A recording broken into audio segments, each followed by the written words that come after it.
Hello, this is Heather from Uminami Farm, and I would like to introduce you to a vegetable called Goya, or bitter melon. Bitter melon is a lovely little vegetable that's in the cucumber family, also related to melons and watermelons. And it certainly does have a bitter taste, but you've probably heard that it's healthy for us to eat bitter foods. We don't have enough bitter foods in our diet usually as North Americans. So, here it is. I know it looks like a little dragon, doesn't it? Here is one of the beautiful leaves that's still attached to this one. These are really lovely, beautiful vining plants.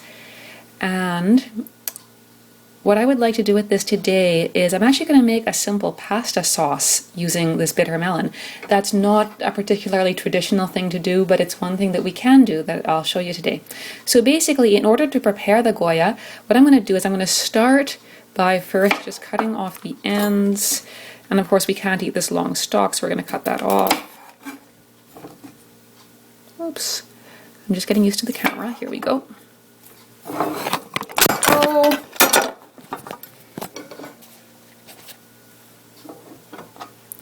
You know what? We are going to keep on going.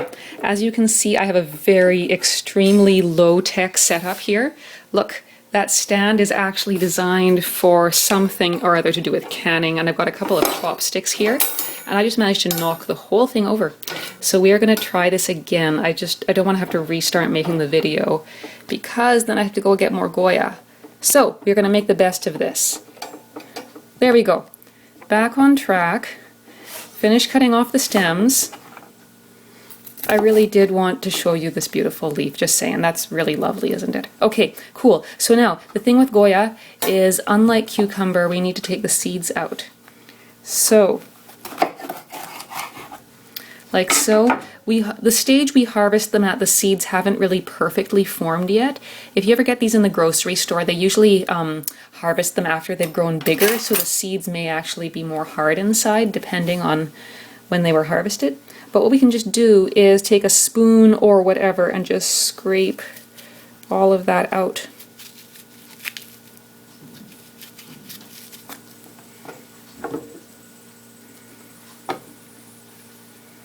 Like so. It's very easy. It's kind of spongy. It's really nice because as you're doing this, you can smell the smell of the Goya. I really like the Goya smell. The plants themselves kind of have that smell too. So, I'm going to slice this up and I'll get this cooking and then put some other things in there too. Alright, just in the interest of time, I'm going to get some of this in the pot already. Now we're just going to switch over to the pot. Here we go. That is just some anchovies. Simmering in there. I like to use anchovy as a seasoning in a lot of my pasta sauces. Okay, cool. Don't want to let it cook too much though, because otherwise it will burn, which is not good. Okay, so the Goya is going into the pot.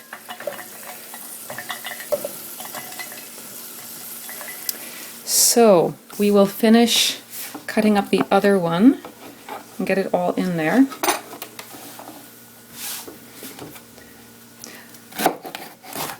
I might edit this down later, or we might not. For those of you who have been following the Uminami Farm channel on Instagram, you might know that we've just started our channel this year, and we are still learning the ropes, or at least I'm still learning the ropes anyways. So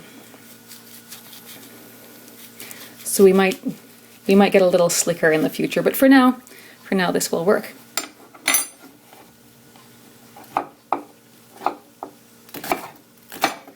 Now, some other ways to use Goya. Like I said, I'm going to make a little pasta sauce right now. But another thing you can do is, say, if you eat meat, you could fry up some bacon, and then what you could do is saute the Goya with the bacon. There we go again. Saute the Goya with the bacon, and when the Goya has gotten cooked a bit, then what you could do is scramble some eggs into it. That is a really lovely little thing. It's inspired by a Japanese dish called Goya champuru, which if you want to look it up, you can find a more, you know, traditional recipe kind of a thing. But yeah, that Goya with scrambled eggs is brilliant. So I'm going to add a little bit more oil to this. Probably just go for some olive oil because that's what I have on hand. Oops.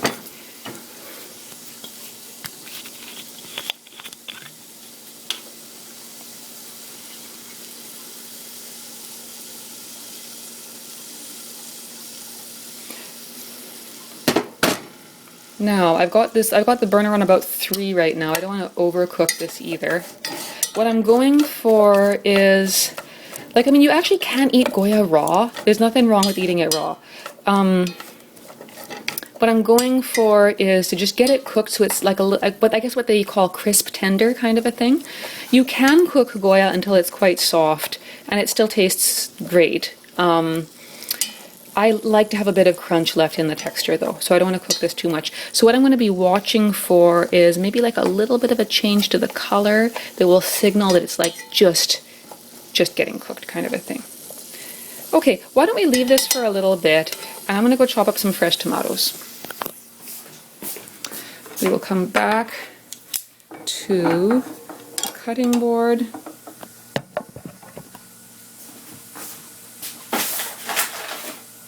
Alright, tomatoes. There's no real science to this, and I'm sure you've cut a tomato before, but just to go through the whole process together, let's do this. I'm listening to the Goya sizzling in the pot right now.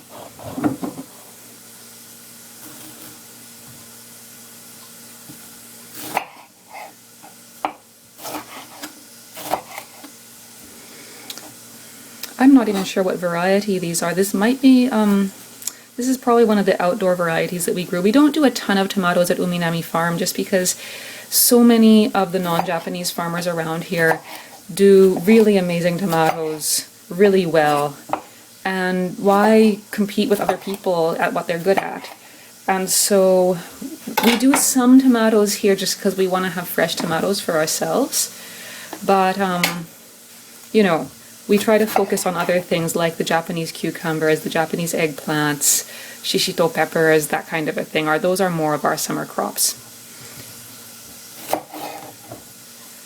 And as you know, we farm year-round as well, and so although we do a lot of summer crops, we don't really go whole hog with them because we know that we have the winter as well that we need to prepare for.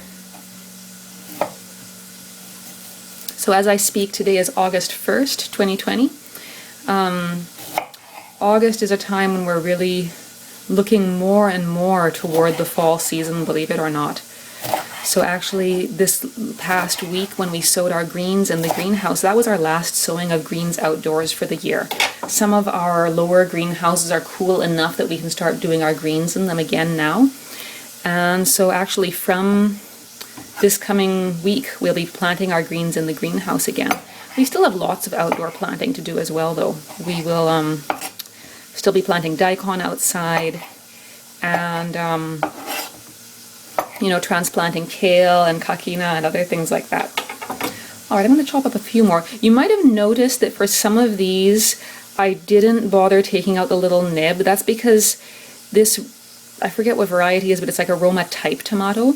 The stem doesn't really count for much. Like you can see there's a little tiny bit of a stem there, which I guess if I was being very diligent I could cut out, but I'm just doing this the quick way because I'm trying to make lunch right now and it's late.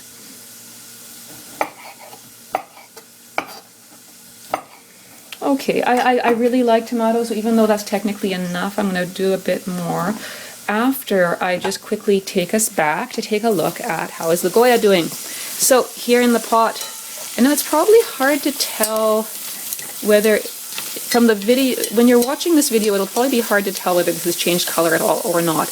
I can tell that it has started to, but some parts haven't, depending on whether they were in contact with the oil, depending on whether they were in contact with the bottom of the pot or not. And yeah, there we go, like that. Okay, back to the tomatoes. Chopping up a few more just because I want it to be nice and tomato-y.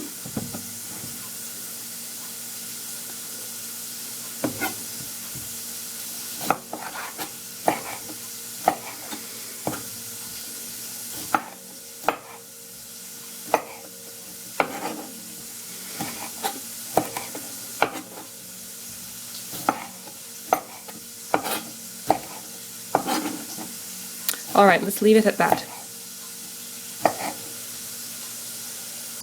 So where's that container that I had? Here we go.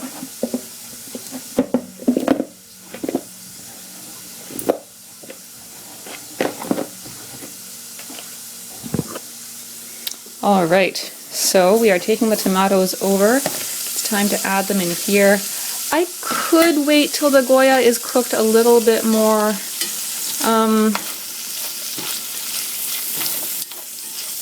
That being said, it's getting late, and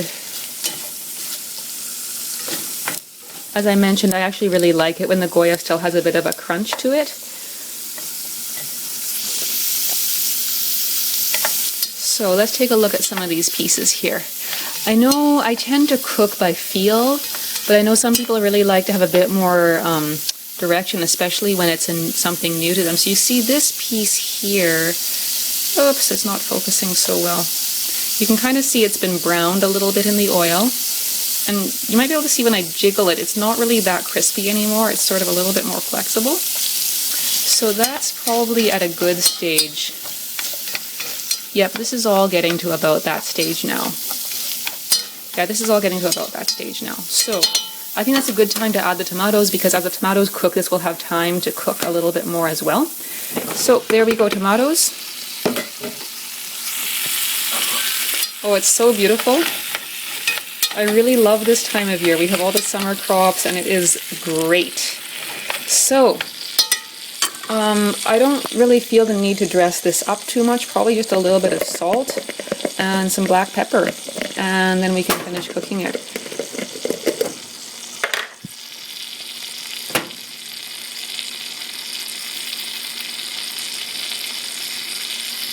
It's probably a bit much salt. As farm workers, we sweat a lot, and so we, or at least I, tend to get used to eating really salty food just to replace some of the electrolytes and stuff. That being said, if you're not sweating that much, then you should probably go easier on the salt than I do. But do it to taste, as you like. Okay, anyways, this is going to need a little bit of time. I don't want to turn the heat up too much because I have a bad habit of forgetting things and then letting them burn. So that doesn't happen, I'm just going to leave this on low heat. It's still only on about 3 on the burner right now. I'm going to leave this for a while and just let it cook a bit while I take care of a few other things. So, why don't I stop the video here? What I would just say is that if you're doing this yourself, you just need to cook this until the tomatoes are as cooked as you want them to be. You can add some black pepper, you could add some other herbs if you like, according to your taste. And then I'm just going to serve this with some simple pasta, basically. Alright, I think that will be all for now. That is one simple dish that you can make with Goya. Thanks for watching. Hope to see you another time. Bye now.